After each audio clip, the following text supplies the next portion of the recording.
Hello বন্ধুরা, তো তোমাদেরকে স্বাগত জানাই আমার ব্লগে। তো বন্ধুরা, আজ আমি 2.5 মাস পর আবার কাজে চলে যাচ্ছি। তোমরা যারা যারা আমার ভিডিও দেখো তোমরা নিশ্চয়ই জানো আমি কি কাজ করি।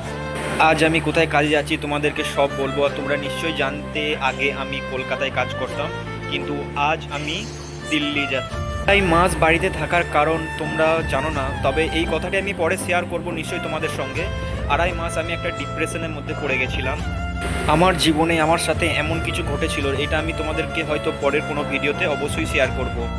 আজ সত্যি খুব মন খারাপ করছে নিজের বাড়ি, নিজের বন্ধু, নিজের গ্রাম এবং নিজের রাজ্য ছেড়ে চলে যেতে।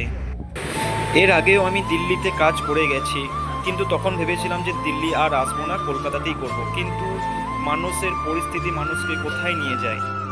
তবে ঠিকই নিজের গ্রাম নিজের বাড়ি ছেড়ে হয়তো মন খারাপ করছে, কিন্তু এদিকের প্রকৃতির সৌন্দর্যটা খুবই ভালো, সেটা খুবই সুন্দর।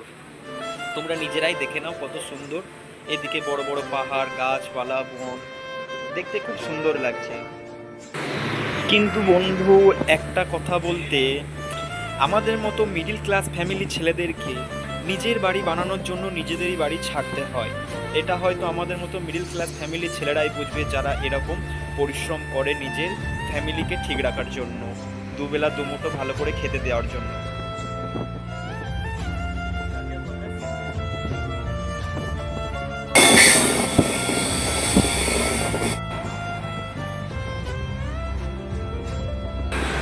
তো বন্ধুরা, এই পাহাড়ের মধ্যে কত উঁচুতে একটা মন্দির রয়েছে দেখো, যেটা একদম পাহাড়ের পুরো উঁচুতে, একদম চূড়ায়, যেটাতে উঠতে হয়তো জানি না কতটা সময় লাগে।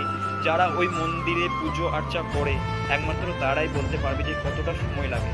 তোমরা দেখো মন্দিরটা কতটা দূরে এবং কতটা উঁচুতে। তো দূর থেকে দেখে তো বুঝতে পারছি না এটি কোন দেবতার মন্দির, তবে যে দেবতারই মন্দির হোক ওনাকে প্রণাম জানিয়ে এই যাত্রা যেন শুভ হয়, ওনার কাছে এটাই কামনা করি। তো ফাইনালি সকাল 7টা 10 নাগাদ আমরা দিল্লি স্টেশনে পৌঁছে যাই।